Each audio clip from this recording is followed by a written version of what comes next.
Hello guys, this is me Ankur Upadhyay. Welcome to our channel share market analysis. Guys देखिए, बात करूंगा NMDC के बारे में। मैंने आप सभी के साथ इस स्टॉक पे अपनी व्यू शेयर करा था, अपना राय दी थी आपको, और आपसे मैंने कहा था कि बहुत बड़ा ब्रेकआउट हुआ है जिसका टारगेट 172 का पहला टारगेट होना चाहिए, 175 का सेकंड टारगेट। उससे पहले स्टॉक रुकने का सवाल ही पैदा नहीं होता।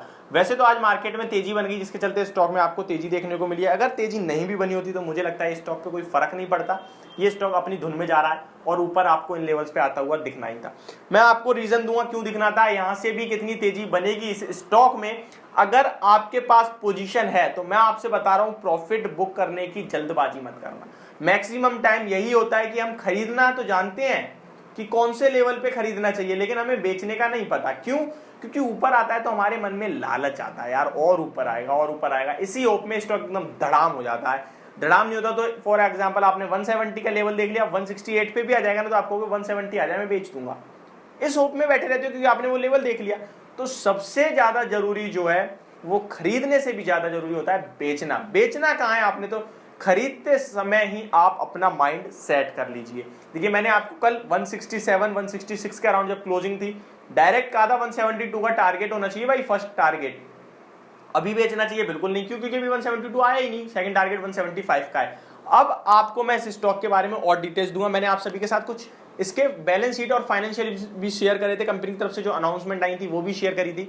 कंपनी के प्रोडक्शन में 23% का जंप देखने को मिला है, सेल्स में 22% का जंप देखने को मिला है। आयरन की बात करें तो सबसे ज्यादा प्रोड्यूस करने वाला, भारत में सबसे ज्यादा प्रोड्यूस करने वाला एनएमडीसी बन चुका है। सेकंड थिंग, मैंने इसके बारे में आपको एक लॉन्ग टर्म डिटेल भी दी थी कि स्टॉक में स्टील प्लांट का डीमर्जर भी अभी होगा। कब होगा पता नहीं, लेकिन होना जरूर है। देखो, एचडीएफसी और एचडीएफसी का मर्जर होना था, कब होना था किसी को नहीं पता। आज अचानक न्यूज आई, स्टॉक में देख लिया आपने, डीमर्जर होना है। कब होना है नहीं पता, लेकिन होना है, और जब भी होगा वैल्यू अनलॉकिंग होगी इस स्टॉक की, मैं आपको आज भी बता रहा हूं। ब्रोकरेज हाउसेस की बात करें तो बहुत बड़े बड़े टारगेट है, 215, 220, 210 ये टारगेट है। अभी भी 170 पे, 145, 150 पे आपको दबा के खरीदने को कहा था 165 का, 162 के टारगेट के लिए। 165 के ऊपर निकलते ही दोबारा बाय करवाया था। देखिए अभी आपको 170 दिख रहा है। क्या होनी चाहिए आगे की रणनीति, अब मैं आपको इसके बारे में बताऊंगा, लेकिन उससे पहले मैं आप सभी के साथ कुछ बोलना चाहता हूं। अगर आप मेरे चैनल पर पहली बार आए हैं तो प्लीज चैनल को सब्सक्राइब कर लेना, और अगर वीडियो पसंद आए तो वीडियो को लाइक भी कर देना। गाइस, एक और चीज आपको इंपॉर्टेंट नोटिस देना चाहता हूं। अगर आप अपस्टॉक जैसे बड़े ट्रेडिंग प्लेटफॉर्म पे डीमेट अकाउंट ओपन करना चाहते हैं तो लिंक आपको डिस्क्रिप्शन में मिल जाएगा। डीमेट अकाउंट ओपन करने के लिए क्या क्या चाहिए, सबसे पहले जो नॉर्मल डिटेल्स हैं वो चाहिए, और अकाउंट ओपनिंग के लिए आपके लिए कोई भी चार्ज नहीं है, लाइफ टाइम एएमसी फ्री है, तो आप यहां से अकाउंट ओपन कर सकते हैं। और अपस्टॉक सबसे ज्यादा ट्रस्टेड कंपनी हो रही है, कहीं ना कहीं ब्रोकिंग के मामले में इस टाइम सबसे ज्यादा लीड करती हुई दिख रही है ज़ीरोधा और अपस्टॉक। बट ज़ीरोधा के चार्जेस कुछ हैवी हैं, इसलिए अपस्टॉक में आपको रिकमेंड करता हूं। पर्सनली मैं भी उसे ही यूज करता हूं।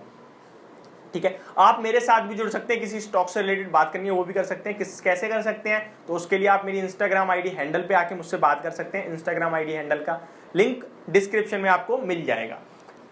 अभी बात करते हैं एनएमडीसी के बारे में। देखिए 170 पे शेयर खड़ा है, 165 इतना इंपॉर्टेंट क्यों है, तो आपको मैं थोड़ा फ्लैशबैक में ले जाना चाहता हूं। आपको याद होगा ये स्टॉक 170 175 पे रहता था, और 165 पे ओएफएस आया कंपनी की तरफ से, ऑफर फॉर सेल।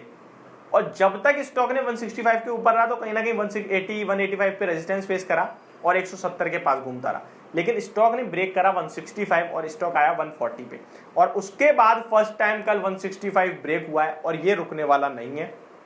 175 टू 172 का फर्स्ट टारगेट, सेकंड टारगेट, और आप अगर थोड़ा टाइम दे सकते हैं तो 185 का भी रेजिस्टेंस ये स्टॉक ब्रेक करेगा और उसके ऊपर भी निकलेगा। इसके बारे में आपको और डिटेल दूं तो इसका देखिए डिविडेंड देख के तो भाई दिल ही खुश हो जाता है। देखिए इस स्टॉक को आप रिटर्न के लिए मत लो, डिविडेंड के लिए ही ले लो, बहुत पैसा बना के देगा आपको। 15% की डिविडेंड यील्ड हो चुकी है स्टॉक की, जो कि साल दर साल बढ़ती जा रही है। सरकारी कंपनियां डिविडेंड के नाम से ही जानी जाती हैं, और ये स्टॉक मुझे लगता है यहाँ खोने के लिए कुछ नहीं है। वैल्यूएशन 4 के पी पे मिल रहा है यार, 4 के।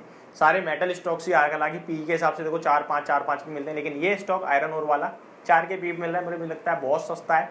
डीमर्जर की खबर आज नहीं, कल नहीं, परसों नहीं, 1 साल 2 साल में आनी ही आनी है, और वहां पे आपका वैल्यू अनलॉकिंग होगी, पैसा बड़ा बनेगा। तब तक डिविडेंड से खुश रहो और थोड़े बहुत रिटर्न से। ये होगी मेरी वीडियो एनएमडीसी के शेयर पे, और मेरा लॉन्ग टर्म का टारगेट इस स्टॉक पे 200 प्लस लेवल्स का है, तो आप उसके लिए वेट कर सकते हैं। ये मेरी वीडियो एनएमडीसी शेयर पे, होप आप सभी को समझ और पसंद दोनों आई होगी।